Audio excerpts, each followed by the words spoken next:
multiplying our podcast. Nothing is sweeter than Swiftcast. Hey guys, welcome to episode 85 of Swiftcast. This is Ashley. Haley. And Jill. And I cannot believe that we're already halfway through December. Oh my gosh, I know. Do you realize Christmas is next week? That's crazy. Somebody said that to me today and I was like, what? No. It was just Halloween and it was just release week and it was just summer, I feel like. Yeah, it was. I just can't believe that Christmas is next week. Yeah, and the 13 days of Taylor flew by as if they were only like 3 days. I know. I think maybe it was because there wasn't too much anticipation, so... I definitely think that everyone was really excited for it, and the mystery gifts that they added this year were cool, but the actual merchandise was not nearly as good as last year. No, we really got very few new things. Of course, we still managed to spend some money. I didn't buy as much as I thought I would, though. Which is good because we are already broke from tour tickets. That is very true. But I bought a few things on the last day. I bought the new 1989 hoodie. I really like that. And I got the red blanket because it was on really good sale. I ended up buying 2 of the lithographs and one of the new 1989 tumblers. So I'm excited to get that since my mug broke. Taylor should make a tumbler that says Tumblr on it. That would be funny. Whenever I hear Tumblr now, I don't think of like coffee tumbler. I just think of Taylor and staying up till 3 in the morning. I really did want the seagull mug, but the only thing I got was the blanket, and apparently incredible things. Well, I just don't know why that they never released those 2 new shirts that were up there a couple weeks ago. The Olivia Meredith one and then the one with the album dates. Yeah, I thought that was going to be for the 13th day. They teased us and then took it away. They've been under coming soon for weeks. I don't know why they would still be not here before Christmas. Maybe Taylor is slaving away, making them by hand, and she hasn't finished yet. I don't know, but I was really mad at them. Well, hopefully we'll see those soon. I really want both of them. I'm sure they'll be like $50 each. I know, plus like $50 shipping. Well, while the 13 days was going on, Taylor was busy and all over the place, so we're going to recap that with Keeping Up with Swift. So did you guys see any of the Barbara Walters thing last night? I did. I saw Taylor's clip because that's the only one I cared about. Obviously. Obviously. Well, I watched it from the beginning because I obviously was naive and didn't realize that they were going to put her at the end because they do that for everything. But it was actually pretty good. They had segments on all the most fascinating people. I really liked Neil Patrick Harris and Chelsea Handler and some of the other people. But I was really confused because in the very beginning they said the most fascinating person of the year is a woman, and you have to wait till the end to see who was the most fascinating. And obviously Taylor's the most fascinating always. And I was waiting and waiting and waiting, and they were doing everybody, and they still hadn't done Taylor, and it was getting close to the end, so I thought it has to be her because there's only like 10 minutes left. And then it turns out it wasn't. She was only the second. I was very angry. And not only was she only the second, but they only gave her like a 5-minute interview, which some of the other people I feel like got 10 or 15 minutes, and I was very not content with this. I don't know how she could not be the most fascinating after the year she's had. I think there was a lot of questions Barbara Walters could have asked her that she didn't. Yeah, and I feel like the things that she asked her were very obvious things that just kind of recycled things that we already have heard a million times. I love Barbara Walters, but I was not impressed.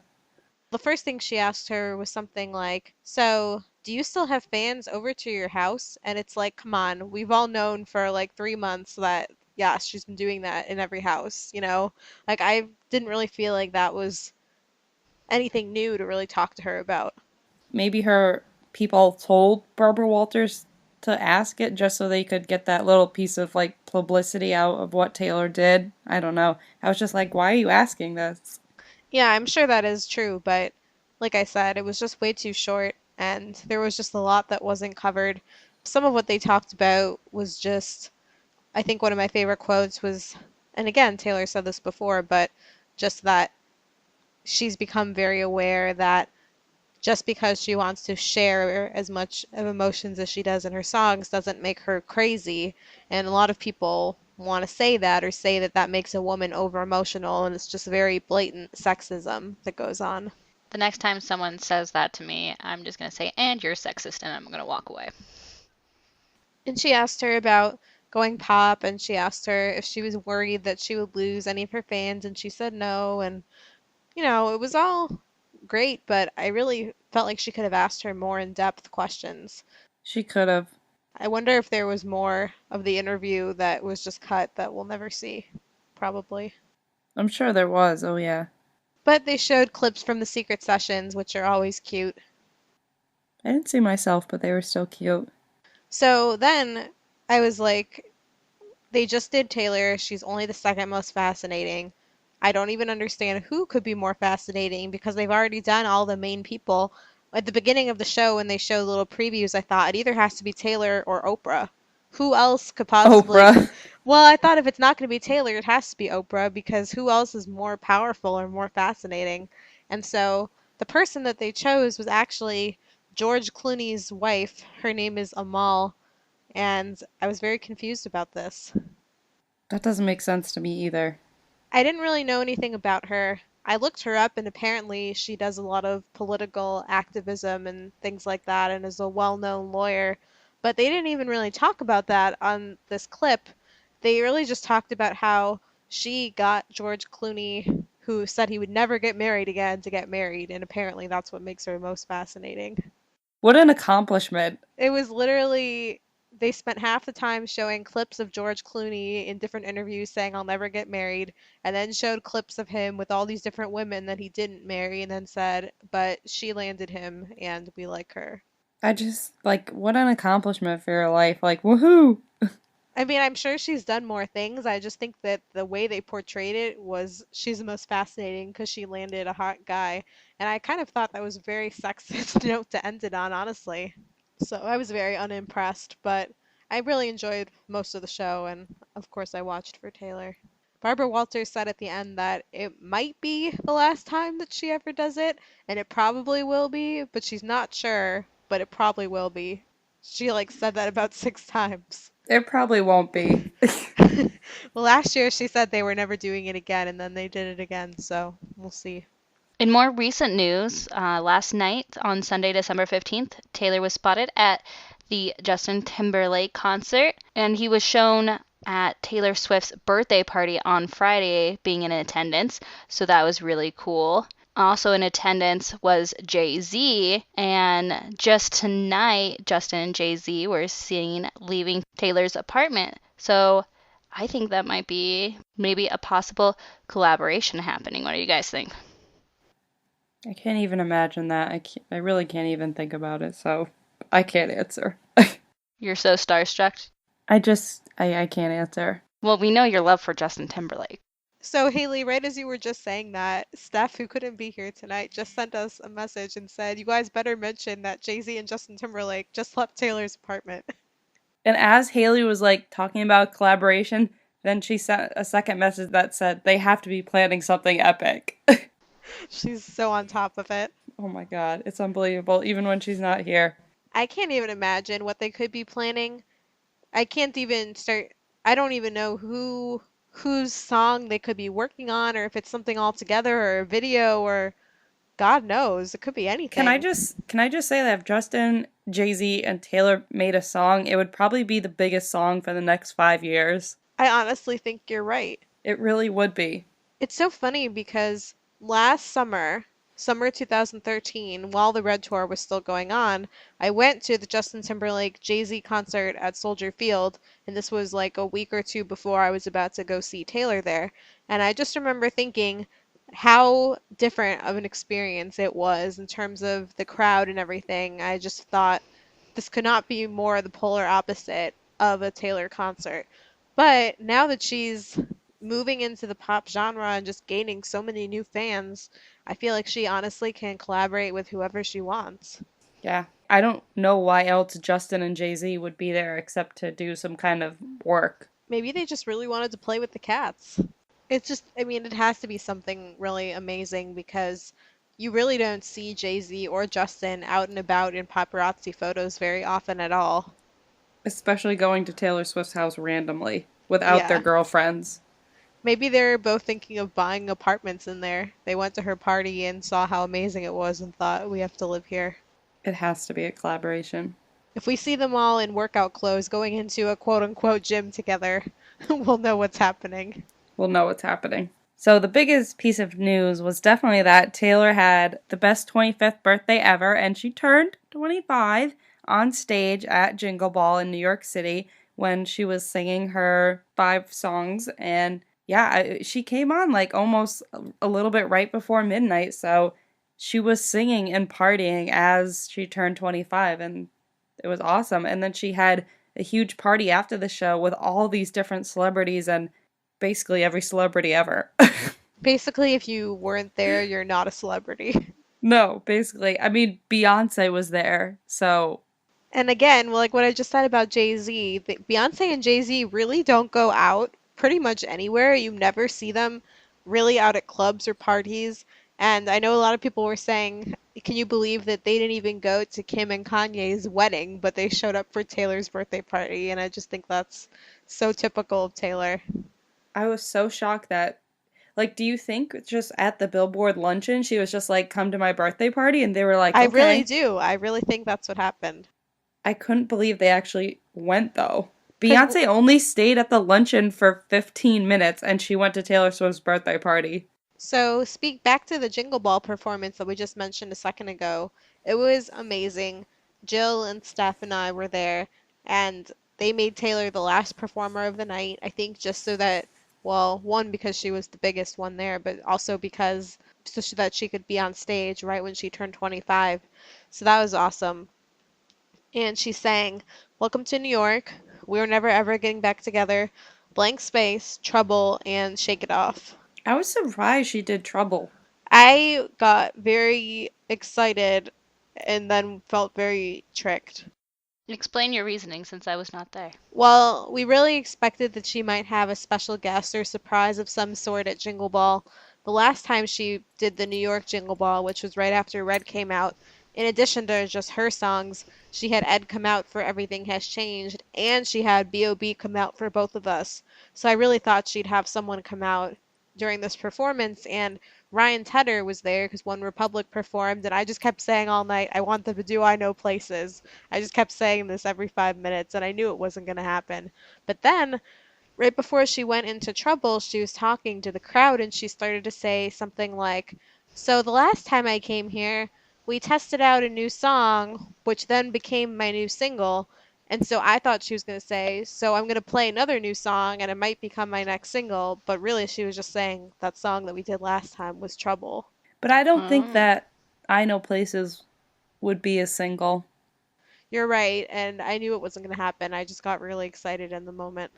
I really thought she was going to bring out, like, I was dead set on her bringing out Selena, but that didn't happen. Yeah, because she was in New York City and it seemed really possible.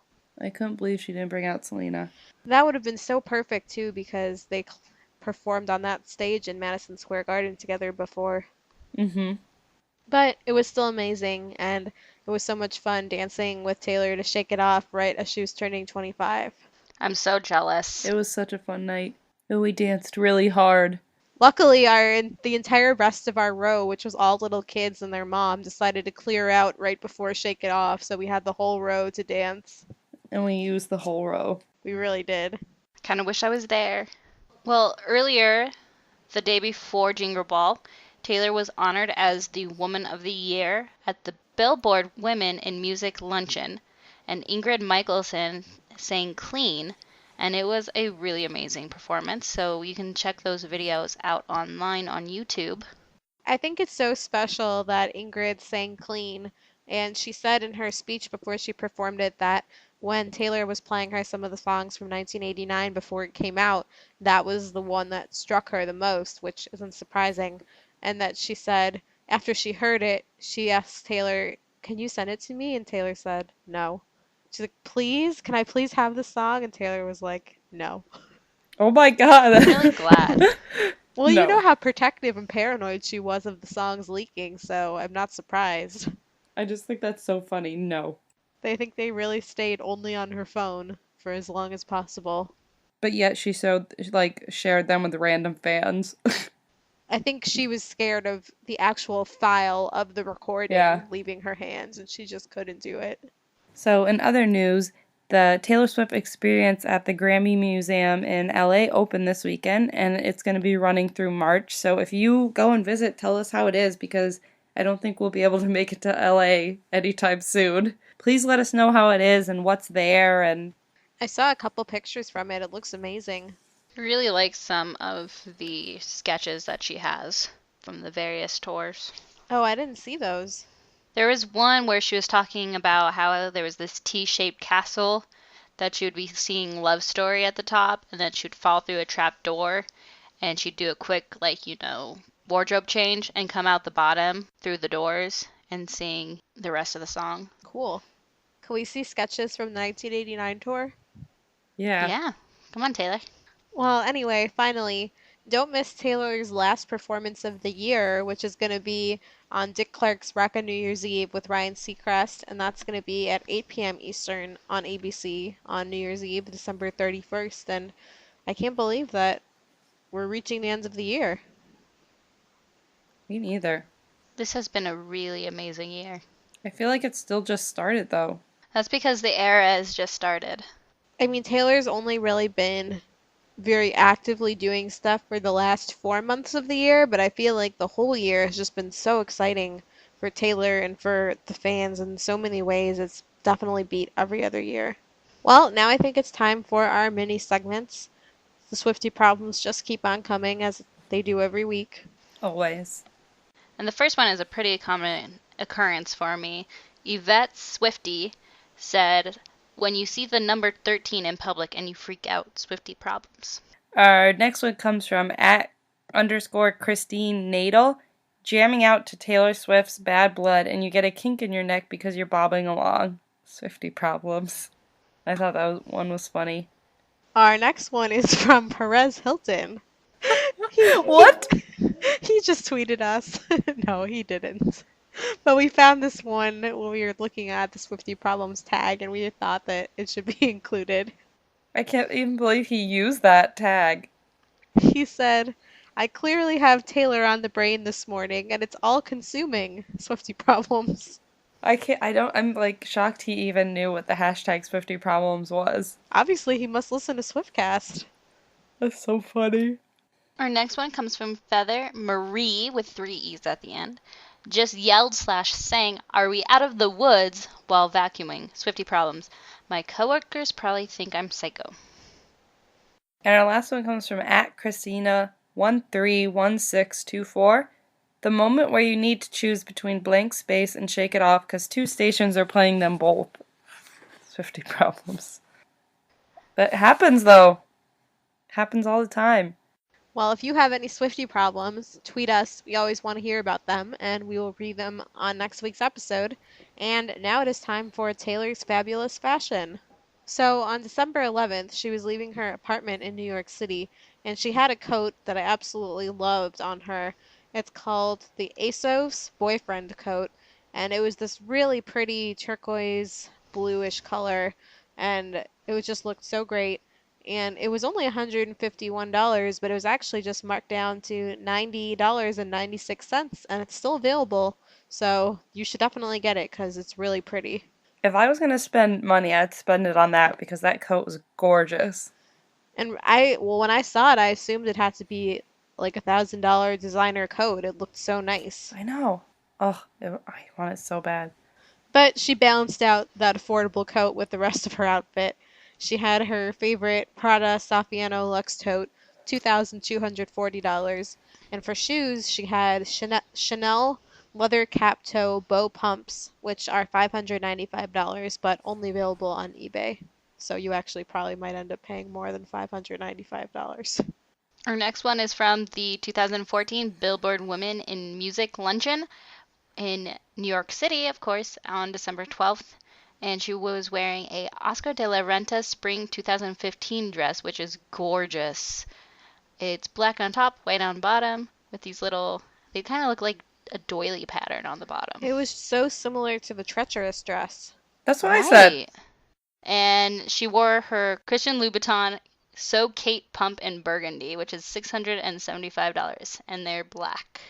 So her next outfit was on December 12th, which was Jingle Ball Day, and this was in New York, obviously. She wore this backstage at Jingle Ball. It was the dress from Reem Acra Spring 2015, and she wore that with her Jimmy Choo Tomar crystal-coated sandals. Those were a whopping $1,350. The dress was really interesting. It was a really pretty dark purplish reddish color, and it was a one shoulder, and then it had sort of two different cutouts going on. It was a lot different than any dresses that we've really seen her in recently. So finally, after she was backstage at Jingle Ball in that outfit, for her performance she changed into a Jessica Jones custom outfit, which was a plaid crop top and matching pants that were red and green and a little bit sparkly, perfect for Christmas. And with those, she had her Jimmy Choo Hutch boots, which are $974. And then she kept that outfit on to go straight to her birthday party. I was surprised. I was really surprised she didn't change. It was stylish, it was Christmas. Really, it was perfect. It was probably really comfortable to party in instead of having a dress. Yeah. Don't you? I would have just thought it would have gotten, like, sweaty or something from performing under all the lights, and I don't know. I think when Justin Timberlake and Beyonce walk into your party, you kind of forget about everything else. Probably, yeah. So thanks to TasteSwiftStyle.com for tracking down all of those outfits, and I can't wait to see what Taylor wears for the last 2 weeks of the year. This has been, well, as always, a great fashion year for her. So now moving into our main discussion, we had something kind of interesting to talk about. So one thing that I've noticed, and that I'm sure we've all noticed, is that over the past several months, Taylor has spent so much time having as many different types of connections with her fans as possible. You know, it started on Instagram, and then it went into Tumblr, and even a little bit on Twitter. Then there were the secret sessions. Now she's flying people out randomly to see her, and it just seems like almost every week there's something else. The Christmas packages. And I was sort of thinking about how Still waiting. there was that overturned FedEx truck today, Jill. I'm sure that that's where your package was. What? Oh my god. Did you see that on the news? No! A FedEx truck in New Jersey turned over on the highway, and there was this picture of just packages spilled everywhere. I guarantee my package was in there. Well, they said they sent the second truck, and it picked all of the packages up right away. All these Swifties were posting, like, no, Taylor, I hope my package wasn't in there. Anyway, though, so, you know, she's been doing all these amazing things, and I was just thinking about how much, obviously she's very busy to begin with, and then how much time and how many hours a day it really takes her to plan and carry out all of these things for her fans. And I feel like if she were in a relationship, if she were dating someone, I don't see how she would have time to spend with that person, time for her career, and time for all her fans to do as much as she's doing now. And that sort of made me think that maybe, whether intentionally or not, when she moved more away from dating people and it kind of left sort of a space in her life, she decided to fill that with having these relationships with her fans. Yeah, I think that's such a good point. That's so, like, it's so accurate. I've been thinking about this for a while, and I really do think it's true because it just seems like it really was this huge shift and both things sort of happened at the same time. And even when I talked to her, when I met her, she was, like, talking about how she was happy, like, not being with a guy right now because she has so many good things in her life and she's focused on her friends and herself and about her fans. I mean, she said she was focused on her fans, too, so I really think she, maybe not replacing it, but just realizing that she doesn't need a boyfriend to make her happy, that she can find happiness through her friends, like with relationship with her friends and relationship with her fans. She can find happiness in other kinds of relationships besides a romantic one. And it took her, I think it just took her this long to finally realize that. I think she's actually going back to the MySpace days. I think she got really like a lot of joy out of talking to people on MySpace. I think this is just a new way that she's reaching out to them, and she's like finding that joy that she had, and it's just in a much bigger scale. Haley, what you were just saying about MySpace really reminds me of something that she actually just said yesterday during her Barbara Walters interview. She said that, this was a direct quote, "I wanted to find as many ways as possible for us, the fans, to spend time together and bond because it keeps me normal. It keeps my life feeling manageable. When I go on Instagram and I see a post from Emma, who lives in Philadelphia, and she's talking about how her day was at school that day, that helps me. It's the only thing that keeps me not feeling overwhelmed by the abnormality of my life." She didn't say it in the quote, but when I was reading it, all I could think was like her trying to like, or I guess in a simple way of saying it is that her relationships with her fans really keep her grounded, and they remind her of like where she came from and her roots, and they just really keep her grounded. Like she remembers like I was this normal girl one day, like I used to have this life, and it just reminds her of where she came from, and I really do think it just keeps her grounded, and like she takes a step back, and for a few minutes while she's reading things, she can feel like she has a normal life again, and she's just a normal 24-year-old. The first thing that I wondered when I heard that quote was, is there really an Emma from Philadelphia? Because if there is, she's probably dead now. I have no idea, but there has to be. What really gets me is that I think when she's, finally alone in her apartment and can finally do whatever she wants to do, I think this is just a way to kind of like take control of her life a little bit. Because since she did say in this interview that the biggest change was in the last 5 years, is she's really has never been alone. So I think this is like her doing what she wants to do, like in the privacy, like when she's finally alone. I really think it is a way of like, I don't know how to say it, but putting aside her life that she has and just taking an hour to lay in her bed and like, I have the word on my tip of the tongue, like separate herself from all the celebrityness and the life that she has and the crazy chaoticness, and just really like almost compartmentalize in her mind. It's just a way to, I can't think of the word I'm trying to say, like just separate herself, I guess. Ironically, when she has those moments when she can be calm and step away from the chaos, she sends all of us into complete and utter chaos. Yeah, she doesn't even know. I think she does, and she does it on purpose too. I think she likes it. I mean, because even when she's with her friends, like her friends are celebrities and they get photographed. So I think really the only way for her to connect with the outside world and make herself feel a little more normal is to go online and talk to us. And I think she also realizes that as a celebrity, as someone who people look up to, any amount of your time you can give to someone, even if it's just the 2 or 3 minutes of writing them a comment, that not even just makes their whole day, like that makes their whole week, month. They carry it around with them forever. And it means so much to them, and it takes so little, and I think that she realizes that. I do think she realizes that, but I think it's to the point now where she doesn't just like go home and sit in her bed and be like, oh, I'll go on and make a few people happy. I think she really just goes on and be like, what's going on? I'm bored. I want to disconnect from everything. I want to unwind. I want to like separate myself. So I'll just go online and see what I can find. And then she'll find somebody and she'll casually comment them. And I think it's to the point where she really just almost, she doesn't even realize like, oh, I'm going to make this person so exciting. She's just like, oh, I want to comment this person because I think this is funny. Yeah, that's definitely true.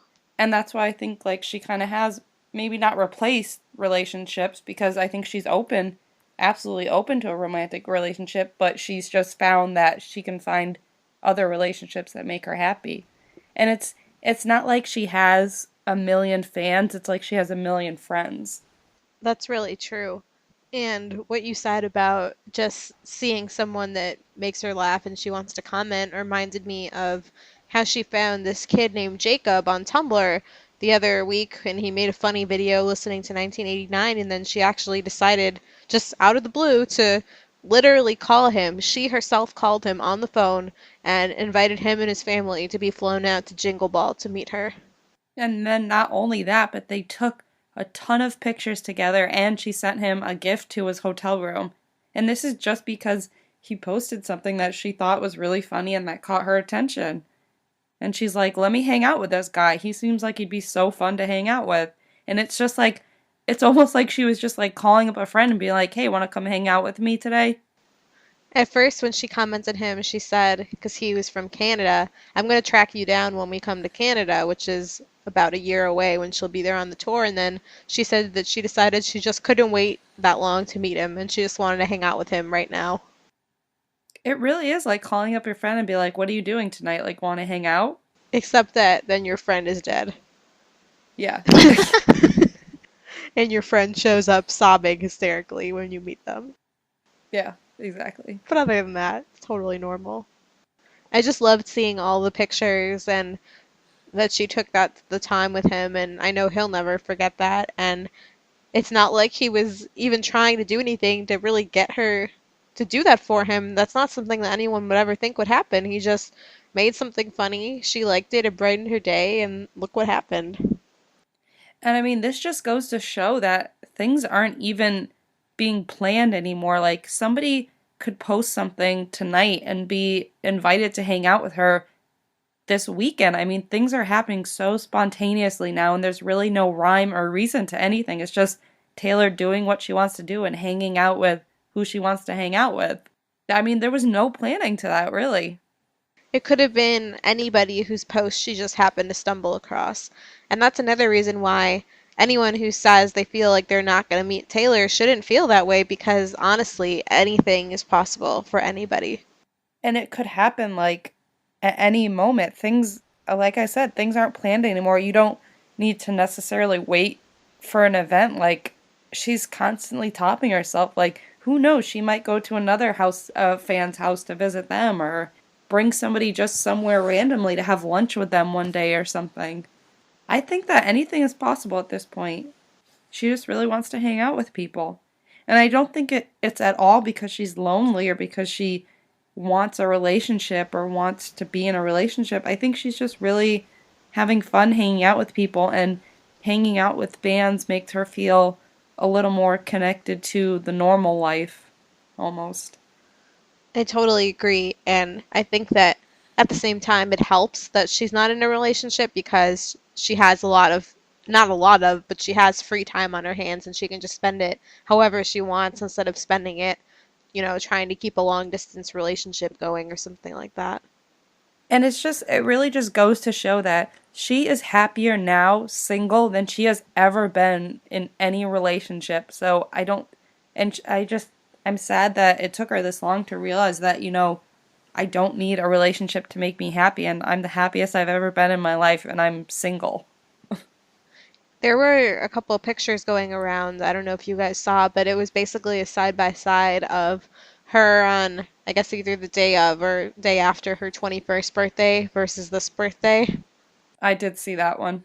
I don't know what was happening at the moment of that picture from her 21st. We know that she wrote "The Moment I Knew," but she just looked so sad walking out of her car, and it just really made me upset even seeing her look that sad. It really does go to show that she's happier now than she's ever been in any relationship, so. She's really all smiles all the time, and you can tell it's totally genuine. I don't want her to get in another relationship, because I just don't want her to have something go bad or have to go through a heartbreak and then go through this terrible down point. Like, I just want her to stay happy. And I think one of the captions I saw going around with those pictures said, "I don't even care if we never get another All Too Well, because look at this." I know. I don't want her to be sad. I don't want her to be in a relationship, because I don't want her to have to go through a heartbreak and a terrible downstage like that again. She's so happy. And she knows it too. And I think she's made so many friends within this last year to year and a half that have been so much better than having a guy in her life.